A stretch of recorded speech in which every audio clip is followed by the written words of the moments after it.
देखिए, पुरुषार्थ आवश्यक होता है। आशीर्वाद भी पुरुषार्थ के रथ पर बैठकर चलता है, लेकिन अकेला पुरुषार्थ सफल नहीं होता, क्योंकि अकेला पुरुषार्थ कई बार अहंकार लेकर आ जाता है। हम जो चाहें सो कर सकते हैं, हम पैर मारकर धरती से जल निकाल सकते हैं, ऐसा कई लोग बोलते आपने देखे होंगे। पुरुषार्थ आवश्यक है, आलसी को कुछ नहीं मिलता, लेकिन पुरुषार्थ फलित होता है किसी महत् पुरुष के आशीर्वाद से। और महत् पुरुष तो गुरु है, और गुरु का आशीर्वाद पुरुषार्थ करा लेता है और पुरुषार्थ को सफल करा देता है। लक्ष्मण जी भी प्रसन्न हो गए, शायद इसलिए कि जब भैया का विवाह हो जाएगा तो अपना भी नंबर आ सकता है। एक संत ने कहा नहीं, लक्ष्मण जी इसलिए हुए चूंकि उनका सुफल मनोरथ होए तुम्हारे, दोनों के मनोरथ सफल होंगे। कारण जो अष्ट सखियां आई थी जानकी जी के साथ, उसमें उर्मिला जी भी आई थी। तो राम जी ने सीता जी को देखा, सीता जी ने राम जी को देखा, अष्ट सखियों में उर्मिला जी ने लक्ष्मण जी को देखा, और लक्ष्मण जी ने उर्मिला जी को देखा, और भजन के आसन पर ध्यान से बाबा जी ने बाग में चारों को देख लिया, आशीर्वाद दे दिया कि जाओ कल्याण हो जाएगा, सुफल मनोरथ हो तुम्हारे, राम लखन सुन भय सुखारे। आज भोजन विश्राम हुआ रात्रि को। आज रात थोड़ी लंबी हो गई, रात थोड़ी, प्रतीक्षा की रात बहुत लंबी हो जाती है। लखन बार बार देखते हैं कि दिन निकला के नीचे, उर्मिला जी से भी तो मिलना है ना उनको, तो नींद नहीं आ रही है। और आज जानकी जी के भाग्य के निर्णय का संकेत लेकर पूरब दिशा में सूर्य उदित हो रहा है। सब देश विदेश के राजा जो आए थे सब रंगभूमि की ओर दौड़े चले जा रहे हैं। रंगभूमि में अपार भीड़, जनक जी ने जैसे जिसकी स्थिति थी सबको आसन दिए हैं, सबको बहुत आदर से, नागरिक, गृहस्थी, विरक्ति, बहुत जो आए थे उनकी स्थिति के अनुसार सबको आसन दिए गए। इधर विश्वामित्र जी को बुलावा आया, चलिए राजकुमारों को लेकर रंगभूमि में पधारिए। और जब भगवान के आगमन का समाचार सुना तो जनकपुर के नागरिक तो जो जैसे तैसे ही उठ धावा, दौड़ पड़े और प्रवेश करते हैं प्रभु रंगभूमि में। गोस्वामी जी ने लिख दिया कि जाके रही भावना जैसी, प्रभु मूरत तिन देखी तैसी। जिसकी जैसी मन की भावना थी, जिसकी जैसी मन की दशा थी, जिसकी जैसी दर्शन कक्षा थी, जैसा जिसके मन में भाव था, भगवान का सब उसी के अनुसार दर्शन कर रहे हैं। देखिए, व्यक्ति एक होता है लेकिन उसके विश्लेषक दसियों होते हैं। जिसका प्रेम है उसको उसमें कुछ अच्छाइयाँ दिखाई देती हैं, जिसको थोड़ा सा द्वेष है उसमें दुर्गुण दिखाई देता है, जिसका कोई मतलब नहीं है, पता नहीं कौन है, सब लोग बड़े टकटकी लगाकर देख रहे हैं, वो उदासीन हो जाता है। तो हमारे मन में जैसे भाव हैं, दूसरे का चेहरा वैसा का वैसे ही दिखाई देगा। जैसे आपके कोई प्रियजन है और भीड़ में है और आपने कई बार नमस्कार किया और वो उत्तर नहीं दे पाए, चूंकि भीड़ में थे, ध्यान नहीं गया, तो आप उखड़ेंगे नहीं, आप क्या कहेंगे, भीड़ बहुत थी ना, ध्यान नहीं दे पाए, लोग इन्होंने इतना घेर लिया। लेकिन अगर आपके अंदर उनके प्रति द्वेष होगा तो क्या कहें, देखा दिमाग खराब हो गया, अब नमस्ते भी नहीं ली, अब देखते भी नहीं। व्यक्ति वही है, क्रिया एक है, लेकिन उसके विश्लेषण अलग अलग प्रकार के हो रहे हैं। इसलिए गोस्वामी जी ने सबका लिख दिया, जाके रही भावना जैसी, प्रभु मूरत तिन देखी तैसी। जो वीर राजा वहाँ बैठे थे, भगवान उनको महावीर के रूप में दिखाई दे रहे हैं। जो दानव मानव रूप लेकर बैठे हुए थे, भगवान उनको काल के रूप में दिखाई दे रहे हैं। जो अहंकारी राजा बैठे थे ठसक लेकर, भगवान उनको भयानक रूप में दिखाई दे रहे हैं, मनोभयानक, मूर्त भारी। नगरवासियों को भगवान अपने सगे संबंधी रिश्तेदार के रूप में दिखाई दे रहे हैं, और जनक और सुनैना जी को भगवान अपने बालक के रूप में दिखाई दे रहे। जैसे जिसकी मन की रचना थी, जैसी जिसकी भावना थी। सम मंचनते मंच एक सुंदर विशद विशाल, मुन समेत तहाँ बंध दो, बैठा रे महिपाल। सब अपने अपने आसन पर विराजमान। और अब शतानंद जी ने कहा कि जाइए जानकी जी को बुलाया जाए, अब स्वयंवर की रस्म को शुभारंभ करते हैं। आज सखियों ने बहुत सुंदर जानकी जी का श्रृंगार किया है, लेकिन माँ के श्रृंगार की चर्चा गोस्वामी जी करते नहीं, क्योंकि माँ के श्रृंगार की चर्चा करना ये शास्त्र विरुद्ध है। माँ तो कैसी भी है, पूज्य ही होती है, स्वरूप है, कुरूप है, युवती है, वृद्ध है, माँ तो सब प्रकार से पूज्य होती है, वंदनीय होती है। इसलिए सुभग श्रृंगार कह दिया, बहुत मोहक श्रृंगार किया हुआ है। सखियां धीरे धीरे धीरे धीरे मंडप की ओर ला रही हैं। शादी के समय कैसी चाल चलें, और पूरा का पूरा आप शास्त्र में देखेंगे कि शादी के समय दूल्हा और दुल्हन कैसी चाल चलें, कितनी जोर से बोलें, कितनी जोर से हंसें, कैसे खाएं, इसका पूरा वर्णन आएगा। सखियां प्रवेश कर रही हैं, तो सीता जी को तो थोड़ी जल्दी थी ना, तो उसमें हमारी नई मंडी की भी बहनें थी, उन्होंने धीरे से कहा नहीं जानकी जी इतनी जल्दी नहीं, कैसे चलूं? बोले धीरे चलो सुकुमार, सुकुमार सिया प्यारी, धीरे चलो सुकुमार, सुकुमार सिया प्यारी, धीरे चलो सुकुमार, सुकुमार सिया प्यारी, चली संग ले सखी सयानी, चली संग ले सखी सयानी, गावत गीत मनोहर वाणी, गावत गीत मनोहर वाणी, धीरे चलो सुकुमार, सुकुमार सिया प्यारी, धीरे चलो सुकुमार, सुकुमार सिया प्यारी, सोहनवल तनु सुंदर सारी, सोहनवल तनु सुंदर सारी, जगत जननी अतुलित छवि भारी, जगत जननी अतुलित छवि भारी, धीरे चलो सुकुमार, सुकुमार सिया प्यारी, धीरे चलो सुकुमार, सुकुमार सिया प्यारी, रंग भूमि जब सिया पगुधारी, रंग भूमि जब सिया पगुधारी, की रूप मोहे नर नारी, देखी रूप मोहे नर नारी, धीरे चलो सुकुमार, सुकुमार सिया प्यारी, धीरे चलो सुकुमार, सुकुमार सिया प्यारी, धीरे चलो सुकुमार। कई चीजों के संकेत गोस्वामी जी ने दे दिए। धीरे चलो सुकुमार। और सीता जी ने जब प्रवेश किया तो पूरे सब लोग एकदम भाव विभोर हो गए। रंग भूम जब सिय पगुधारी, देख रूप मोहे नर नारी। एकदम संकोच में बुजुर्ग बैठे थे तो थोड़ी संकोच में आ गए, और भक्ति थोड़ी संकोची होती। भक्तिशील को कहते, विनम्रता को कहते, दैन्यता को कहते। भक्ति एकदम झुकी झुकी शीलवान होती है। एकदम आसन पर विराजमान किया गया। और अब जनक जी के बंदी जनों ने नगाड़े पर चोट की, बोले बंदी बचन भर, सुनो सकल महिपाल, पण विदेह कर कहाई हम, भुजा उठाए विशाल। हे देश देश के राजाओं महाराजाओं, हम नगाड़े की चोट से जनक महाराज की प्रतिज्ञा की घोषणा कर रहे हैं।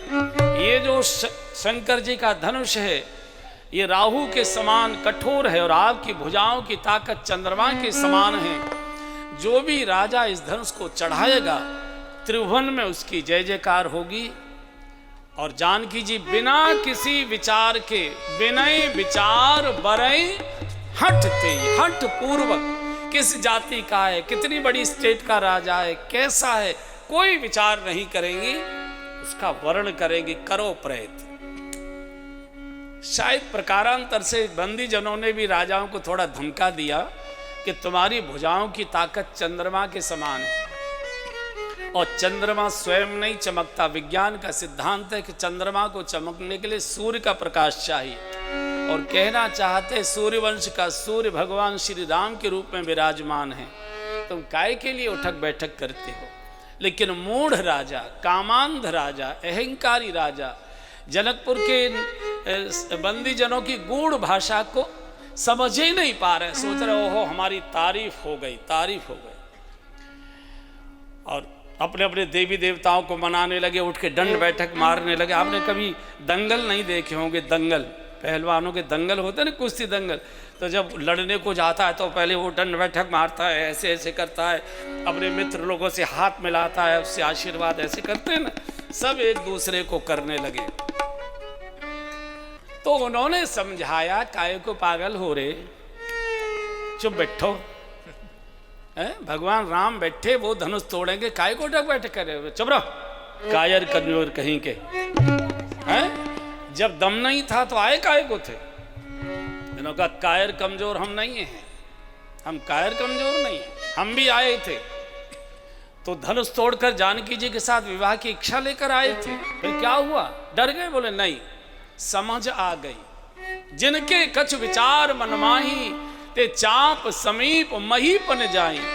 बोले हमको बुद्धि आ गई। क्या बुद्धि आ गई? बोले यहाँ आकर पता लगा हमको कि जानकी जी धरती की बेटी हैं और हम धरती के मालिक हैं, भूपति हैं।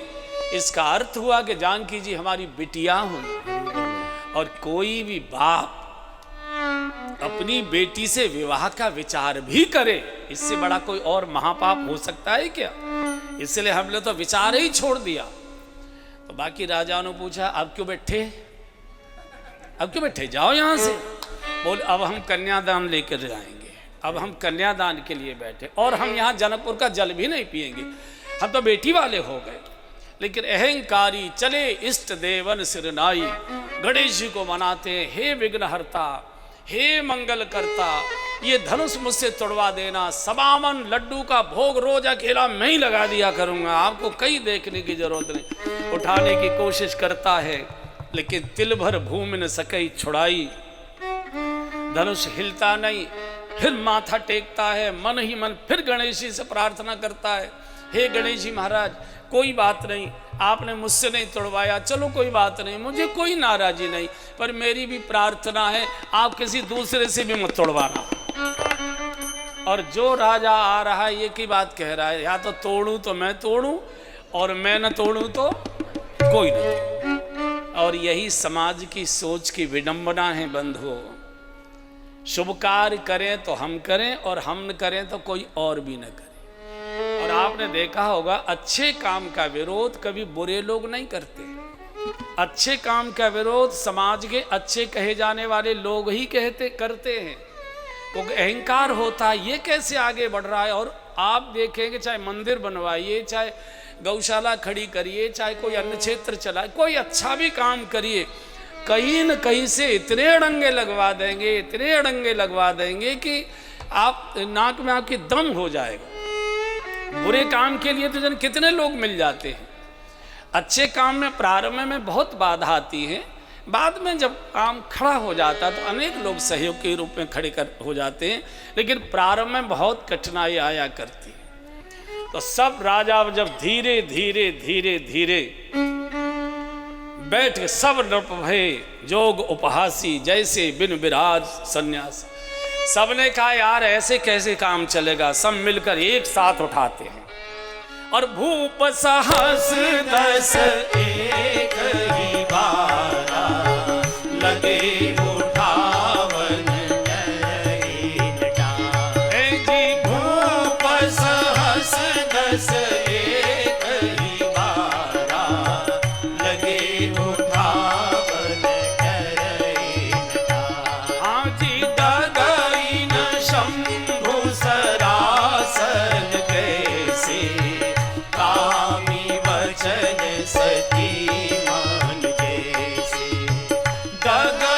शंभु सरासर कैसे, कामी वचन सती मांजे। हाजी सब नभ भय जोग उपहासी, जैसे बिनु विराग सन्यासी। सब नभ भय जोग उपहासी, जैसे बिनु विराग सन्यासी।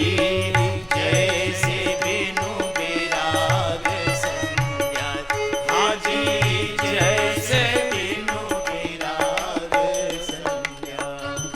10,000 राजा एक साथ धनुष पर चिपक गए। किसी ने गोस्वामी जी से पूछा, अरे बाबा ये क्या करने जा रहे थे आप? 10,000 राजा एक साथ। मान लीजिए अगर इन्होंने धनुष उठा लिया होता तो जानकी जी का क्या चटनी बना के बंटवारा करते, क्या करते आप? ये क्या लिखा? तो गोस्वामी जी ने हंसकर कहा, ये 10,000 राजा धनुष को उठाने के लिए नहीं चुपके थे। बोले तो धनुष को दबाए रखने के लिए चुपके थे। सौर्य कैसे उठाओगे? हम लोग हम तो नहीं उठाने देंगे। सब दबाए हुए थे, नहीं उठाने। हम नहीं तो तुम भी नहीं। और जब सब राजा निराश होकर बैठ गए, अब कल्पना करो बाप बैठा है और बेटी कुंवारी रही जा रही है। हजारों हजार राजा आए। कितने दिनों से खुशियां मनाई गई थी बिटिया के विवाह की। इकलौती बिटिया लाड़ प्यार से पाली और कोई नहीं हिला पाया। उस बाप की कल्पना कर सकते हो कि बिना भावरों के बारात वापस लौट गई किसी कारण से और बेटी घर में कुंवारी रह गई। जनक जैसा महापुरुष, ज्ञानी, ध्यानी, विदेही, जो कभी रो ही नहीं सकता है, चूंकि देह में है नहीं, वो तो देह के ऊपर है। देह रोती है, वो तो विदेह है। जनक जी खड़े हो गए और जनक जी ने कहा कि मुझे ये मालूम होता कि पृथ्वी वीरों से खाली हो चुकी है। परशुराम जी ने धरती को क्षत्रियों से विहीन कर दिया है, तो मैं इतनी कठोर प्रतिज्ञा लेकर जगत में अपना उपहास नहीं कराता। द्वीप द्वीप के भूपति नाना, आए सुन हम जो पन ठाना। सब पूरे संपूर्ण 7 द्वीपों के राजे महाराजे सब आए। देव धनुष धर मनुज शरीरा, विपुल वीर आए रणधीरा। सब आए, देवता आए, दानव आए, मानव आए, संपूर्ण द्वीपों के राजे महाराजे आए। सबने प्रयत्न किया लेकिन उठाने की तो बात बहुत बड़ी है। तिल भर भूमि न सकई छुड़ाए। मैं कभी ये उपहास का कार्यक्रम नहीं आयोजित करता। मुझे ये मालूम होता कि पृथ्वी पर कोई राजा है ही नहीं, कोई वीर है ही नहीं। मैंने जान लिया वीर विहीन मही मैं जाने। अब जन को माथे भटवानी, वीर विहीन मही में जान। आज अब जन को माथे भटवानी, वीर विहीन मही में जानी। वीर विहीन मही में जाने। हाजी वीर विहीन मही में जाने। हाजी वीर विहीन मही में जाने। मैंने जान लिया धरती वीरों से खाली हो चुकी है। सन्नाटा। फिर समझदार राजा ने कहा, अब तो उठ लो, अब तो उठ लो, अब काय के इंतजार में बैठे हो? बोले अभी भोजन की तैयारी हो रही है। अभी भोजन की तैयारी हो रही है। कढ़ाई चढ़ गई है तो ना उठेंगे जी। बोले अभी हमको प्रतीक्षा है, आशा है। काय की आशा है? बोले कि धनुष तोड़ने की। धनुष तो टूटा नहीं किसी से, तो स्वयंवर की आशा है। क्यों? बोले धनुष तो किसी से टूटा नहीं और राजा कन्या को कुंवारी घर में रखेगा नहीं, हाथ पीले तो करेगा। तो किसी न किसी बुजुर्ग से, राजेश्वर जी जैसे समझदार व्यक्ति से पूछेंगे कि महाराज आप ही बताइए क्या करें। बोले देखो जी, कोई उठा तो पाया नहीं और बिटिया का तो विवाह करना ही है, तो ऐसा करो वरमाला लेके घुमा दो, जिसको पसंद करेगी उसके गले में डाल देगी, हो सकता है अपना नंबर इसी में लग जाए। तो जनक जी ने सेवकों से पूछा, ये राजा जा क्यों नहीं रहे इतनी फटकार सुनकर भी? बोले अभी इनको आशा है। आशा काई की? बोले स्वयंवर की। जनक जी फिर मंच पर आ गए। ए राजाओ! राजा बोले क्या बात है? बोले तजहुआस, आशा में बैठे हो ना? बोले जी। तो आशा त्यागो, तजहुआस। तो राजा बोले फिर करें क्या? बोले निज निज गृह जाऊ, आशा त्यागो और अपने अपने घरों को भागो। तो राजा खड़े हो गए, क्या हुआ, क्यों चले जाएं? तो कह दिया लिखान विधि वेदेहि विवाहु, लिखान विधि वेदेहि विवाहु, लिखान विधि वेदेहि विवाहु। और बोलते बोलते जनक जैसा राजा माइक पर रो पड़ा, गमछे से मुंह छुपा दिया, रोते रोते। विधाता ने मेरी बेटी के भाग्य में विवाह का योग बनाया ही नहीं। तजहुआस, निज निज गृह जाओ, वेदांत बोल दिया।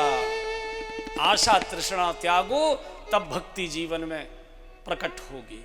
और निज निज गृह जाओ, अपना अपना हृदय अंतःकरण झांक कर देखो कि तुम भक्ति के योग्य हो या नहीं हो। आशा त्यागो, तृष्णा त्यागो, आत्मनिरीक्षण करो। दूसरे के गुणागुण तो बहुत देखना जानते हो, कभी कभी अपने भी झांक कर देख लिया करो कि मैं कैसा हूं। राजाओं पर तो कोई उत्तर नहीं। लक्ष्मण जी खड़े हो गए और भगवान से बोले प्रभु आज मुझे क्षमा कर देना, मैं आज आपके सामने बोल रहा हूं, आज तक आपके सामने कभी बोला नहीं। रघुवंश में जहां कोई हो, जहां रघुवंशी बैठे हों और वहां को ये कह दे वीर विहीन मही में जानी। भगवान अगर धनुष तोड़ना ही जनक जी के लिए वीरता का लक्षण है, तो जैसे हाथी कमल के नाल को, पुष्प को तोड़ देता है, ऐसे में धनुष के 2 टुकड़े कर दूं, सारे ब्रह्मांड को उठाकर कच्चे घड़े के समान फोड़ दूं, हजारों योजन लेकर दौड़ जाऊं।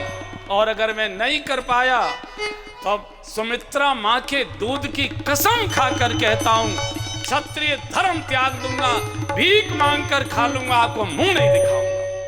पूरी सभा में तो सन्नाटा। जनक जी को संकोच लगा, लगता है कुछ मुझसे ज्यादा बड़ी गलती हो गई। लेकिन 2 लोग मुस्कुराने लगे, भगवान और जानकी जी।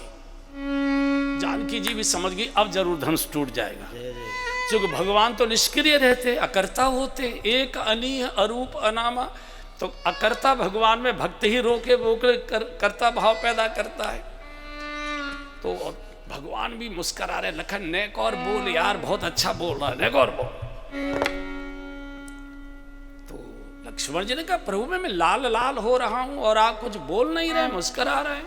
बोले तेरा लाल होना बहुत जरूरी है। बोले क्यों? बोले तेरा नाम ही लाल है। कोई लखन प्रसाद कहता है, क्या कहते हैं? लखन लाल। और तेरा लाल होना इसलिए आवश्यक है, तुझे मालूम है सूर्य उदित होने से पूर्व दिशा में पहले लालिमा आया करती है। लालिमा तूने प्रकट कर दी, प्रकाश मैं प्रकट करूंगा। तू क्या समझता है मैं चुप बैठा रहूंगा? लेकिन सुन, मैं क्या करता, गुरुजी जो बैठे, जब तक गुरुजी आज्ञा न दे, ओहो विश्वामित्र जी को अपनी भूल समझ में आ गई। और विश्वामित्र समय शुभ जानी, एकदम विश्वामित्र जी आसन से उठे और जाकर भगवान की पीठ थपथपाकर बोले राघव उठहु राम भंजहु भव चापा, मेटहु तात जनक परितापा। अरे उठहु राम भंजहु भव चापा, मेटहु तात जनक परितापा। मेटहु तात जनक परितापा, मेटहु तात जनक परितापा। राघव उठो और धनुष को तोड़ दो। धनुष को तो चढ़ाने की सूचना थी, तोड़ने की क्यों कह रहे हैं? अहंकार चढ़ाया नहीं जाता, अहंकार तोड़ा जाता है। अहंकार को जितना चढ़ाओगे अहंकार उतना ही मजबूत होता जाएगा। आप गलत लोगों का अगर जय जयकार करते रहोगे तो उनकी गलतियां और ज्यादा बढ़ती चली जाएंगी। इसलिए वहां से उनकी गलतियों को तोड़िए, भले ही रूठ मटक कुछ हो जाए तो हो जाए, लेकिन सामान्यतः ये वो होता नहीं है, इसलिए गलत लोग ऊपर उठते चले जाते, बड़े होते चले जाते। और प्रभु खड़े हुए उदित उदय गिर मंच पर, रघुवर बाल पतंग विकसे संत सरोज सब, हर से लोचन भृंग ठाड़े भय उठ सहज सुभाए, ठवन युवा मृगराज। जैसे जवान सिंह खड़ा होता है ऐसे ही प्रभु खड़े हुए मंच से धीरे धीरे सीढ़ियों से नीचे उतरे। तो नागरिक तो बड़े गदगदे, सुनैना जी रोने लगे, रे दासी महाराज को जाके समझाओ, बुढ़ापे में बुद्धि बिगड़ी है। रावण नहीं छू सका, बाणासुर नहीं छू सका, सहस्रार्जुन नहीं छू सका, 10,000 राजा जरासा भी तिल भर हिला नहीं सके। ये छोटा सा बालक तना सुकोमल, ये धनुष तोड़ेगा, काय को मखौल बनवाने की कोशिश कर रहे हैं, इनको समझाओ। सेविका ने कहा, रानी घबराओ मत, तेजवंत लघुगनीन रानी, तेजस्वी की आयु नहीं देखी जाती। इतना सा सूरज दिखाई देता है आकाश में, सारे ब्रह्मांड के अंधकार को दूर कर देता है। जरा सा मंत्र होता है, सब देवताओं को वशीभूत कर देता है। जरा सा अंकुश होता है, इतने बड़े हाथी को काबू में कर लेता है। तेजस्वी की आयु और शरीर रचना मत देखो, यही धनुष तोड़ेंगे, प्रतीक्षा कर। सुनैना जी को शंका है, नागरिकों को प्रतीक्षा है, जानकी जी को विकलता है। सब लोग अपने अपने इष्ट देवों को मना रहे हैं। हे भोलेनाथ, शंकर जी को सब मना रहे हैं। हे भोलेनाथ, हे अवडरधानी, हे शंकर भगवान, आज तक जो कुछ हमने पूजा पाठ जप तप नियम व्रत अनुष्ठान कावड़ दान पुण्य जो कुछ भी चढ़ाया है किया है, सबका फल आज एक साथ दे दो, धनुष को हल्का कर दो। राम जी के हाथों से धनुष तोड़वाओ, जानकी जी का स्वयंवर कराओ, सुनैना जी की शंका मिटाओ, महाराज जनक जी की चिंता हटाओ, महाराज हमारी प्रतीक्षा को भी मिटाओ। हम इन आंखों से एक बार स्वयंवर का दर्शन करना चाहते हैं। सब लोग मन ही मन भगवान शिव को मना रहे हैं, और जानकी जी की क्या दशा है? मन ही मन मनाव अकुलाने, मन ही मन मनाव अकुलानी, मन ही मन मनाव अकुलानी, मन ही मन मनाव अकुलानी। हो प्रसन्न महेश भवानी, हो प्रसन्न महेश भवानी, मन ही मन मनाव अकुलानी। जानकी जी बहुत अकुला रही है। भवानी को, महेश को आपने मुझे आशीर्वाद दिया है, सुनसिए सत्य शीश हमारी, पूजे मन कामना तुम्हारी। इस समय आपका आशीर्वाद असत्य होने जा रहा है। मां रक्षा करो, मां गणनायक वरदायक देवा, आप विघ्न हरता हो, मंगल करता हो, मेरे से धनुष के विघ्न का हरण करो। और एक बार जानकी जी ने बहुत संकोच में आकर प्रभु की ओर देखा। एक बार यहाँ कोयों में आंसू, 2 मोती जैसे आंसू, और आंसुओं से संकेत कर दिया, भगवान परीक्षा तो लीजिए, लेकिन धैर्य की परीक्षा सीमा के अंदर लोगे तो ज्यादा ठीक रहता है। अगर धैर्य की परीक्षा सीमा के बाहर जाकर लोगे तो धैर्य की भी एक सीमा होती है। धरती की बेटी अंत में धरती में ही समा जाएगी, आपकी लीला धरी की धरी रह जाएगी, क्योंकि मेरे तो प्राण चले जाएंगे। भगवान ने भी समझ लिया कि का वर्षा जब कृषि सुखाने, खेती सूखने के बाद घनघोर वर्षा हो, उसका अर्थ क्या होता है। और भगवान ने भी सोचा कि जब जानकी जी प्राण छोड़ देंगे तो लीला का अर्थ ही क्या होगा। भगवान ने भी संकेत कर दिया, बोले नहीं, संकेत, आंखों के जो भी संकेत करते होंगे सब जानते हैं कैसे किए जाते हैं। संकेत कर दिया, जानकी जी बस धैर्य रखो। और जैसे ही भगवान धनुष के पास पहुंचे और ताके हर को दंड, जैसे भगवान ने निगाह भरकर शिव धनुष को देखा, एकदम लक्ष्मण जी खड़े हो गए। विश्वामित्र जी बोले, लखन तुझे क्या हो गया, तू उठक बैठक कैसे करे? बोले, गुरु जी आप अब बीच मत आ जाओ, चिलम पी आओ जाके, अब मुझे मेरा काम करने दो, तुम्हारा क्या काम है?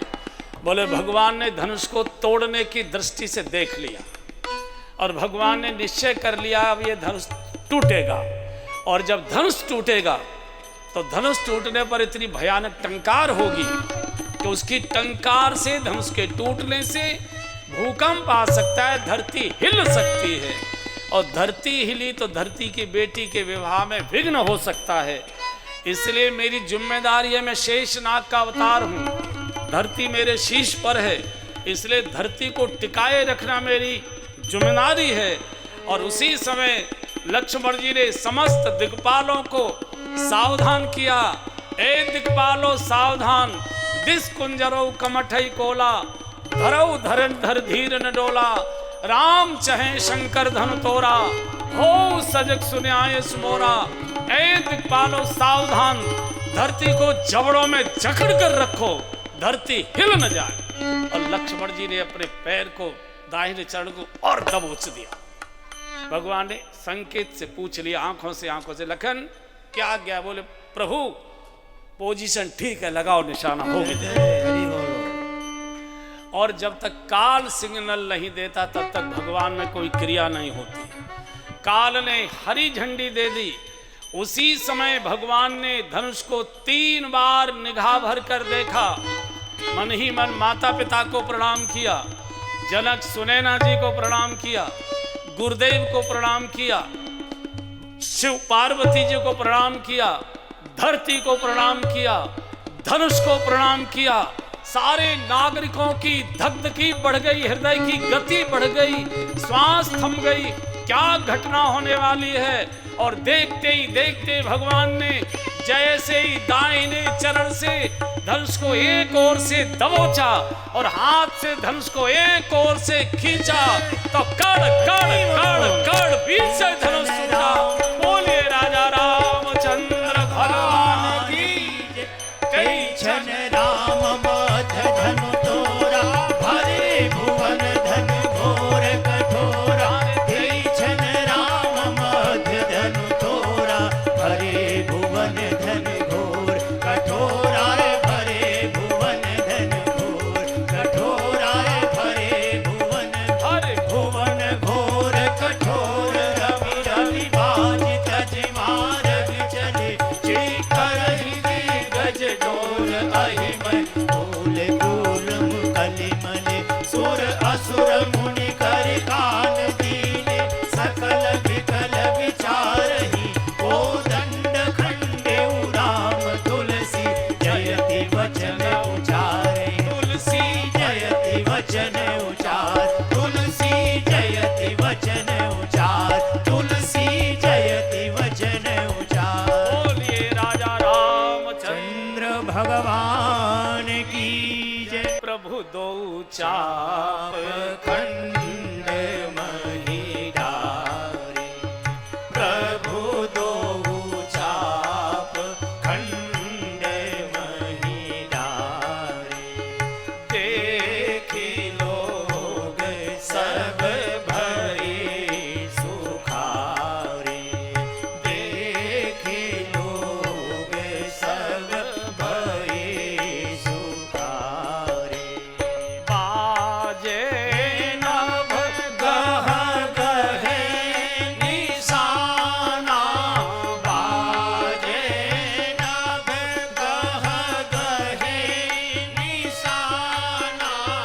देव बधू नाचहि करि गाना, देव बधू नाचहि करि गाना। धनुष के प्रभु ने 2 खंड कर दिए। जय जयकार हुई, पुष्पों की वर्षा हुई, भाव के मधुर मधुर मीठे मीठे सबके आंसू आए। मूर्ख राजा देखते ही रह गए, ये क्या लीला हो गई। और प्रभु इतने विनम्र हैं, एकदम शीश झुकाए ऐसे खड़े, अन्यथा तो आदमी जरा सा काम करता कैसे करता है? भगवान बड़े संकोच में खड़े। सखियां जानकी जी को वरमाला के साथ प्रभु के सन्मुख ले जाकर खड़ी कर, लेकिन लीला क्या हो रही? प्रभु शीश झुकाए खड़े हैं और जानकी जी ऐसे वरमाला लेकर, लेकिन पहना नहीं रही या पहनाई जा नहीं रही, ये तो जानकी जी मिलेंगी तब पूछेंगे। लेकिन गोस्वामी जी ने कहा है कि प्रेम विवश पहराए न जाए। इतना आनंद है कि शरीर कंपित है, सखियां सादे हुए हैं और पहना नहीं पा रही। कई बार देखा है ना कि बहुत खुशी के समय आपके यहाँ कोई बहुत बड़ी विभूति आए और आप तिलक लगाना चाहते हो तो आपके हाथ ऐसे ऐसे करते हैं ना, ऐसे ऐसे होते हैं। आनंद के अंदर भी कंप होता है और क्रोध में शरीर में कंप होता है, दोनों समय कंप होता है। आनंद में भी कपकपाता है शरीर और क्रोध में भी शरीर कपकपाता है। आनंद में शरीर कपकपाता है, क्रोध में होठ कपकपाते हैं, लेकिन कपकपाते हैं। तो प्रभु ऐसे जानकी जैसे बहुत देर हो गई, तो हंसी मजाक का प्रसंग है। सखियों ने कहा पहनाओ ना, बोले तुम बहुत बोलो बीच में, चुप खड़े, अब मुझे कुछ कर लेने दो। तुम क्या करोगे? बोले बदला लूंगी, बदला लूँ। तो भगवान ने धीरे से कहा जानकी जी पहनाइए ना, इतनी देर हो गई। बोले प्रभु बड़ी जल्दी मच रही है, याद करो धनुष तोड़ने में कितना तड़पाया, जोड़ने में तो देर होगी तो बराबर का बदला है। अब अगर धनुष जल्दी तोड़ ले तो भगवान ने कहा जिंदगी भर हिसाबी किताब तो करना है, करना क्या है? आपके सामने मैं सिर झुकाकर खड़ा हूं, क्या आपको अच्छा लगता है? बोले हाँ महाराज, थोड़े और झुका लीजिए। क्या मतलब? बोले पुरुष कहीं भी अकड़े चलेगा, लेकिन पत्नी के सामने जितना सिर झुकाकर रहेगा उतनी घर में शांति रहेगी। और झुका लीजिए, और झुकाए। मुझे लगता है तभी से ये पद्धति चली है झुकने की, है ना। शादी के समय थोड़ी शैतानी भी होती है, तो भगवान ने कहा आप डालिए ना। बोले नहीं, बराबर का हिस्सा है, खड़े रहो ऐसे, ऐसे खड़े। कोई कहते हैं भगवान थोड़े लंबे ज्यादा थे, जानकी जी छोटी थी, उम्र का भी काफी अंतर था। अब भगवान कितने झुके, घोड़ा तो बन नहीं सकते। और जानकी जी वैसे तो हाई हील के सैंडल पहने हुए थी, लेकिन कितने उचके, वो वहां तक जा नहीं रही थी। तो भगवान ने लक्ष्मण जी को इशारा किया, वो जानकी जी ने लक्ष्मण जी को इशारा किया, देवर जी। देवर नाम तभी से आया है जो वर को प्रदान करता है, जो वर को दिलवाता है। आपने देखा है पहले छोटे बच्चे देवर बिठाए जाते थे बीच में, इनकी बात उनको कह देता था, इनकी बात इनको कह देता था, ऐसा होता था।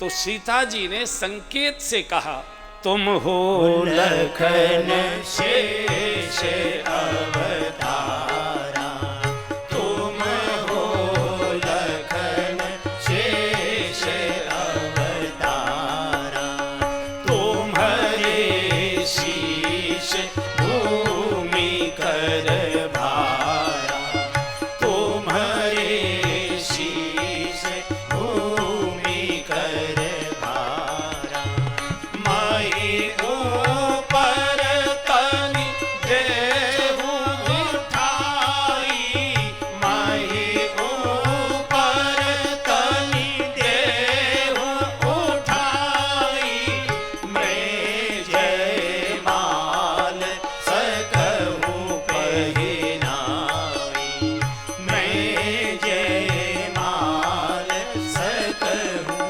पहिनाई। जानकी जी ने आंखों से संकेत किया, होठ से नहीं बोली, चूंकि सब लोग खड़े थे। लखन तुम शेषनाग के अवतार हो, धरती तुम्हारे शीश पर है, मेरी थोड़ी सी सहायता कर दो। तो इशारों से कहा माँ क्या कर सकता हूँ? बोले मेरे पैरों वाला जो फन है ना, जिस फन पर धरती टिकी है, मेरे पैरों के नीचे जो है उसे थोड़ा ऊंचा कर दो। मैं ही ऊपर तन दे उठाई तो मैं वरमाला धारण करा दूं। तो लक्ष्मण जी ने भी आंखों से संकेत कर दिया, मम्मी कर तो सकता हूँ, मम्मी कहा होगा, मैम कहा होगा, जो भी कहा होगा वो तो जाने। भाभी तो नहीं कहा था, माँ कहा था, माँ उठा तो सकता हूँ, लेकिन समस्या तो वैसी की वैसी रहेगी। कैसे? बोले जितने उठे आपके हाथा उधर उतने ही ऊंच होए रघुनाथा, धरती तो एक जैसी उठेगी, वो ऐसे तो हो नहीं सकती है, मैं विषमता तो बड़ी मुश्किल होगी। तो विश्वामित्र जी ने दोनों के इशारे देख लिए कि आंखों आंखों में जानकी जी का और लक्ष्मण जी का कुछ संकेत हुआ है। तो विश्वामित्र जी ने पूछा क्या बात हुई, क्या कह रही? बोले कह रही मेरे पैरों की धरती थोड़ी ऊंची कर दो, वरमाला पहना। कर दे यार, इतनी देर हो गई, लोग बधाई गाने के लिए बैठे हुए हैं, कर दे। बोले गुरुजी मैं ऊंचा नीचा नहीं कर सकता। अरे बोले वेदांत का प्रवचन तू मत कर, ये तो काम हमारा है, कर कुछ भी कर, वरमाला होनी चाहिए। लोग कितनी देर से प्रतीक्षा कर रहे हैं। और जैसे गुरुजी ने कहा कुछ भी कर, तो तुरंत लक्ष्मण जी ने भगवान के सामने साष्टांग प्रणाम कर दिया। और जैसे ही भगवान लक्ष्मण जी को उठाने के लिए झुके, सीता जी को मौका मिल गया। सिय जय माल राम और मेली, जय जयकार होते ही सभी सखियां बधाई गाने लगी। मीठे मीठे सबके आंसू आए और बधाई तो इतनी लुटाई गई कि आज न कोई बधाई लेने वाला है न उठाने वाला है। सर्वस दान दीन सब काहू, जेहि पावा राखा नहीं का। जी सर्वस दान दीन सब काहू, जेहि पावा राखा नहीं ताहू, जेहि पावा राखा नहीं ताहू। ये जनकपुर की कथा गा रहा हूं मैं। इतना दान, इतनी भेंट, इतनी न्यौछावर लुटाई गई कि सबने सब कुछ दे दिया, अपने पास कुछ भी बचा के नहीं रखा।